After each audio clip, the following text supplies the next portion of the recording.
Je suis Michel Michoma, mais je suis d'abord cadre scientifique à l'Université pédagogique nationale et je suis doctorant en gestion financière et j'ai la casquette aussi d'un jeune entrepreneur et consultant également dans quelques entreprises en matière de comptabilité, finance et fiscalité.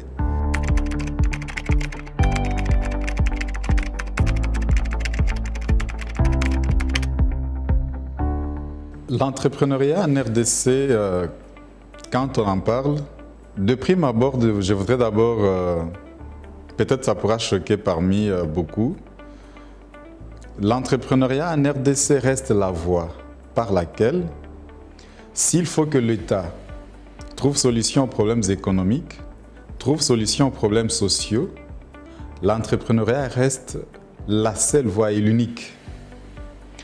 Parce qu'aujourd'hui, l'économie congolaise est confrontée à plusieurs difficultés, parmi lesquelles les simples constats dans la vie sociale, vous pouvez voir que la vie est très chère. La vie est chère, mais également on fait face à un déséquilibre macroéconomique, celui du chômage, à un déséquilibre, celui de l'augmentation du taux d'échange, ça veut dire la variation du taux d'échange permanente, mais également l'inflation qui bat son record. Alors, tous ces différents problèmes économiques et sociaux ne peuvent trouver solution que par l'entrepreneuriat. On peut constater récemment, en 2022, il y a eu la mise en place du fonds de garantie de l'entrepreneuriat.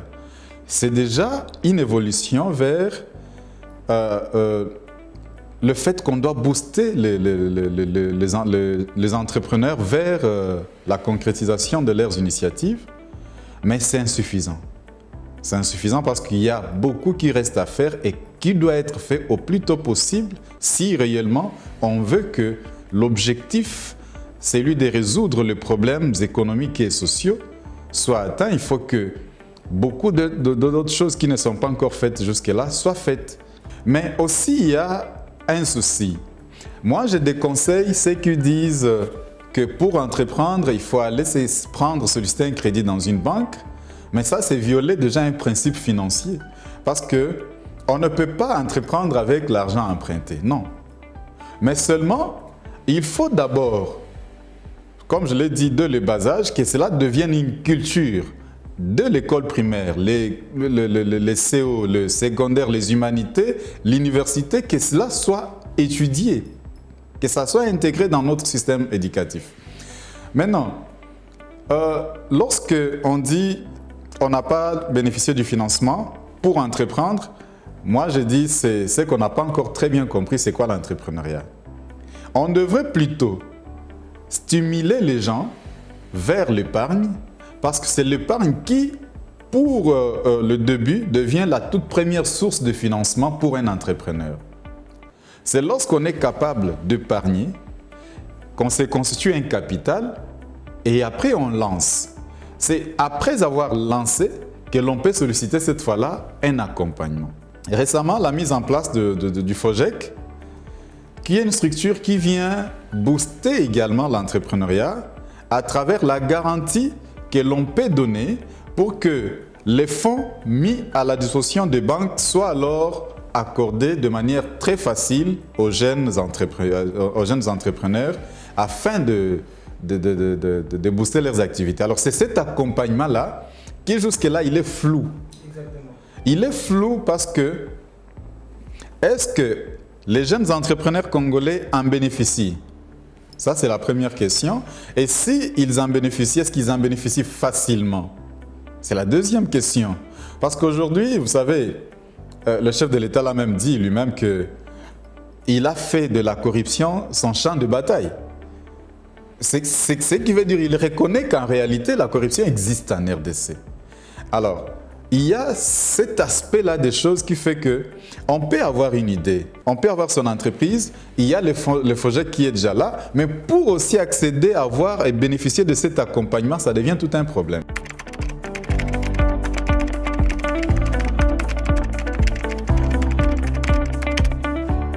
Moi, personnellement, je suis dans l'imprimerie. J'ai une société d'imprimerie avec la capacité d'imprimer sur tout support. Quelle que soit la surface, tout ce qui est imprimable. Mon entreprise, Horizon plus 243 SARL, c'est une société spécialisée en matière d'imprimerie et on est capable de le faire. Il y a plusieurs difficultés, certainement. D'abord, vous savez, l'accompagnement, c'est aussi la facilité de gagner le marché public. Parce que les jeunes entrepreneurs, pour qu'ils soient boostés, ils doivent avoir la facilité, la même chance que toutes les autres grandes entreprises déjà existantes de gagner le marché dans le secteur public. Ce qui n'est pas le cas. Vous allez dans...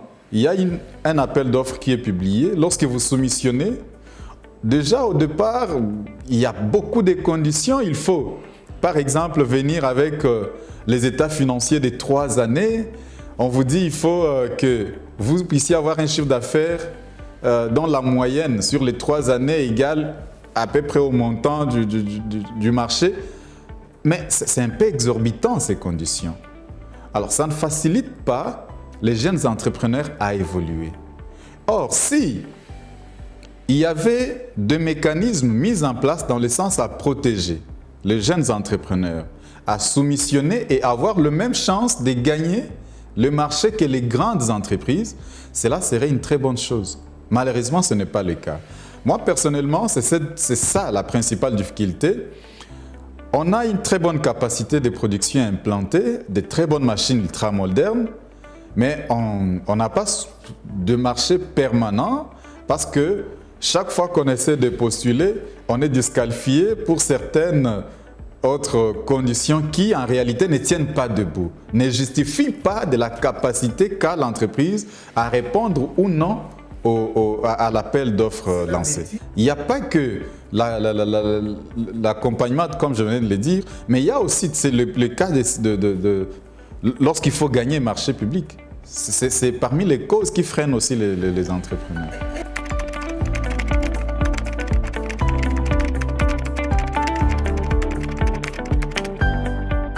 Je dirais que la loi congolaise protège. Mais est-ce que ceux qui exécutent cette loi permet de l'exécuter comme il se doit? On a un très bel arsenal juridique. Les lois, nous les avons. Mais c'est l'application de ces lois qui est un problème. Voyez. Même dans l'entrepreneuriat. Récemment, en 2022, il y a eu une loi sur la protection et la promotion de l'entrepreneuriat. Je crois que c'est la loi 022/031, je crois, quelque chose comme ça. Cette loi dit tout et protège suffisamment l'entrepreneur et offre à l'entrepreneur beaucoup d'opportunités.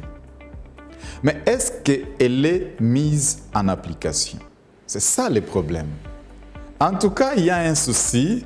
Est-ce que la loi est vraiment mise en application? Alors, je reviens sur l'aspect fiscal.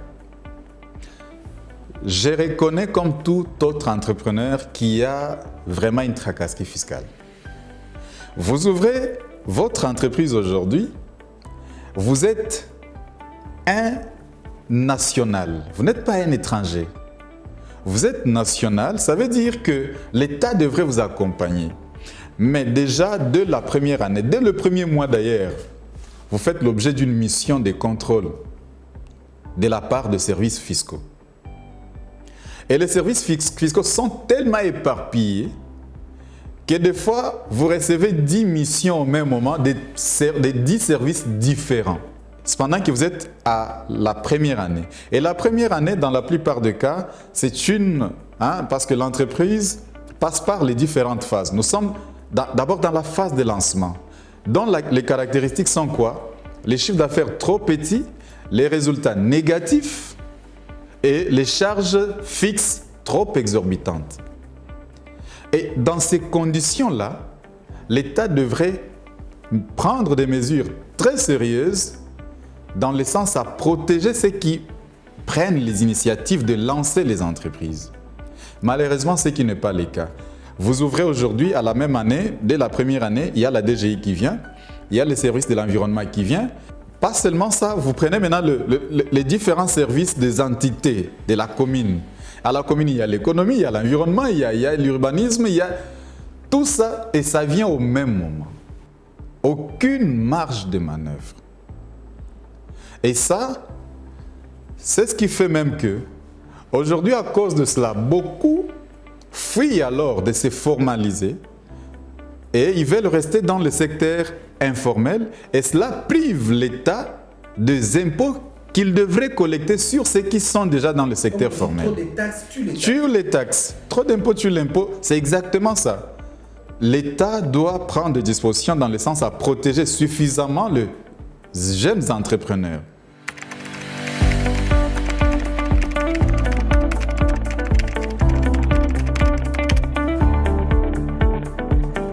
Ça, je peux vous assurer que même lorsqu'on dit la jeunesse aujourd'hui, elle est dans la délinquance, tout ça, moi je dis non, parce que parmi cette jeunesse, il y a ceux-là qui se démarquent, il y a ceux-là qui évoluent de très bonne manière, qui prennent du courage à faire des choses à des fois que même beaucoup de nos parents n'ont pas pu faire. Et là, je jette de fleurs à cette jeunesse pour dire, nous sommes à mesure. Si aujourd'hui, on ne peut plus compter sur nos parents, ça veut dire nous sommes à mesure, nous aussi, de faire quelque chose. Il y a vraiment des évolutions. Lorsque vous regardez dans les différents, dans les différents centres, quand il faut parler de l'entrepreneuriat, il faut parler vous allez vous rendre compte de combien les jeunes Congolais sont créatifs. Et vous serez peut-être estomaqué de certaines initiatives que les jeunes prennent. Il y a pas mal d'initiatives. Mais ce qui manque, c'est l'accompagnement. Aucun pays au monde ne s'est développé à partir de décisions dans le ministère des Finances. Non, non. Même parce que le ministère des Finances collecte les impôts et les taxes. C'est ça ce qui fait le moyen de l'État. Mais ces taxes-là, on les collecte où? Dans les entreprises. Et les entreprises, ce sont elles qui sont à la base. C'est pourquoi on appelle l'entreprise même la cellule de base de l'économie, de toute économie. C'est l'entreprise. Et lorsque on veut résoudre un problème du chômage, par exemple, ce n'est pas... C'est vrai, moi je ne critique pas, je ne dis pas non plus que le programme de 145 territoires, par exemple, c'est un faux programme. Non, c'est un très bon programme qui crée des emplois. Mais vous allez vous constater que ces emplois sont des emplois momentanés, à durée bien déterminée. Donc, il ne s'agit pas là d'une solution durable.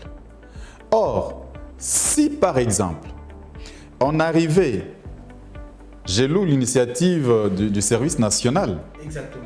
Voyez, si on arrivait à mettre en place ces genres d'initiatives dans presque chaque province, à la place d'aller dans le sens à prendre un fonds et investir directement, mais si on investissait ça dans la création des entreprises dans chaque province, cela résoudrait le problème du chômage de manière durable.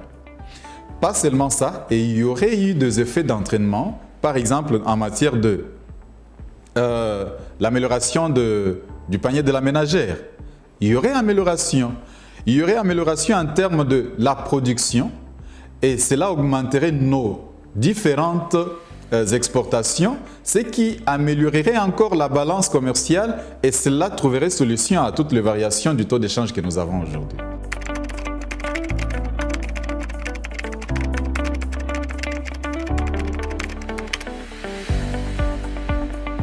Merci beaucoup. Moi, j'ai une documentation sur ça. J'ai écrit d'ailleurs sur ça, sur ce que la voie de sortie, en fait, de l'ensemble des problèmes économiques qu'est la RDC a aujourd'hui.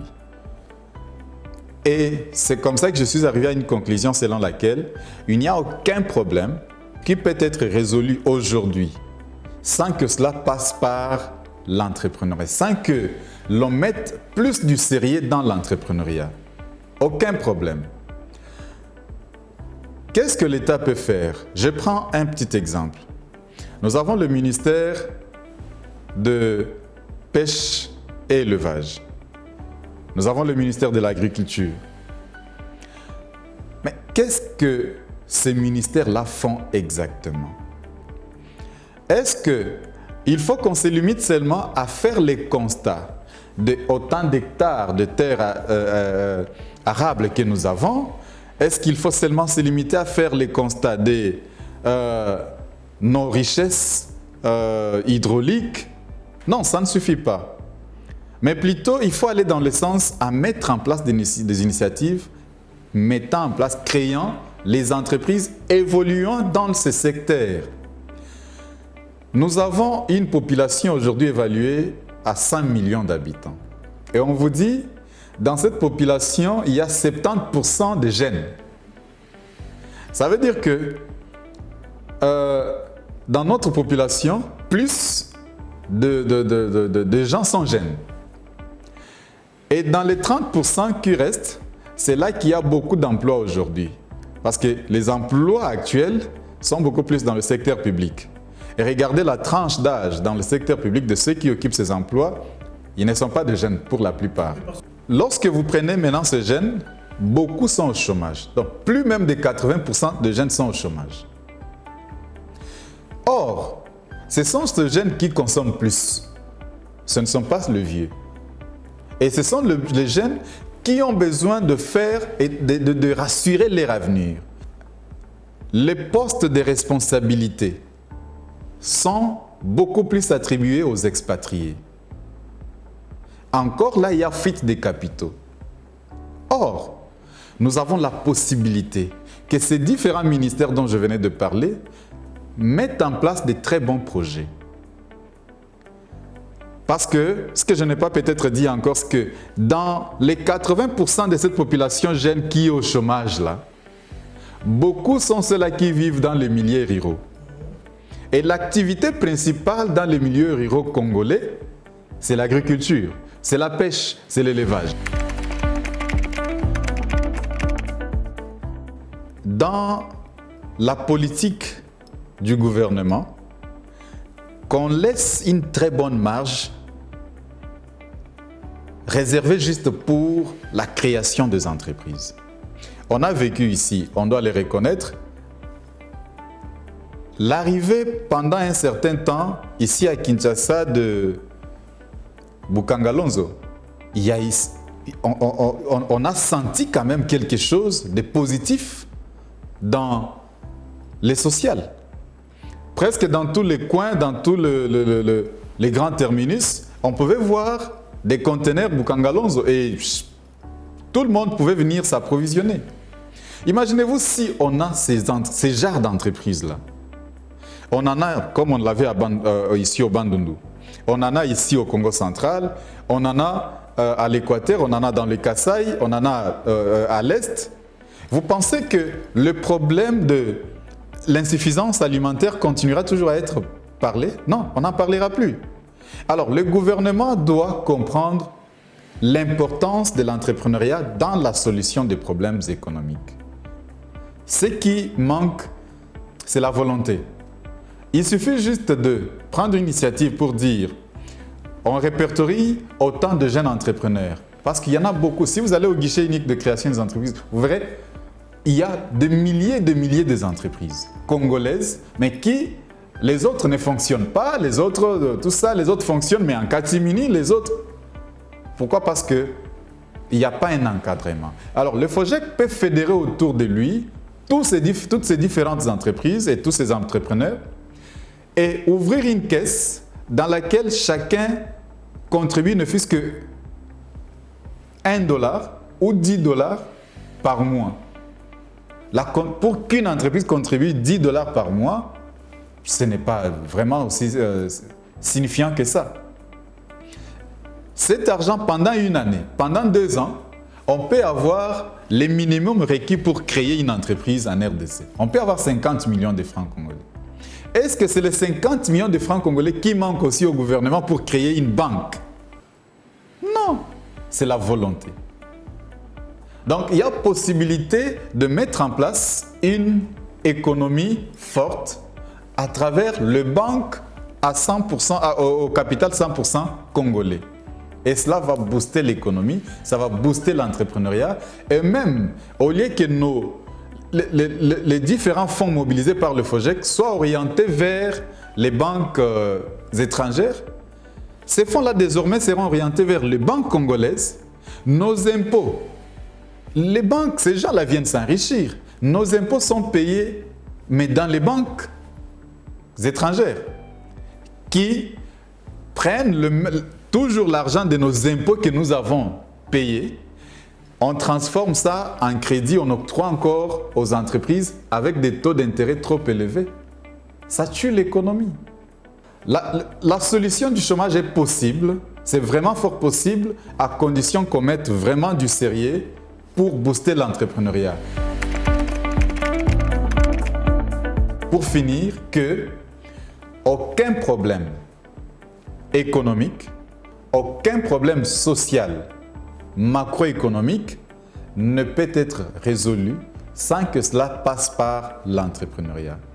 Ne copions pas de simples théories qui ont été conçues sur base des problèmes des autres pays pour venir les adapter forcément à la réalité congolaise. Non, nous avons une réalité toute différente et qui demande à ce que nous puissions prendre des décisions très courageuses en commençant par la haute hiérarchie, les gouvernements, mais aussi nous, la population, les entrepreneurs, dans le sens à comprendre que chacun a un rôle à jouer.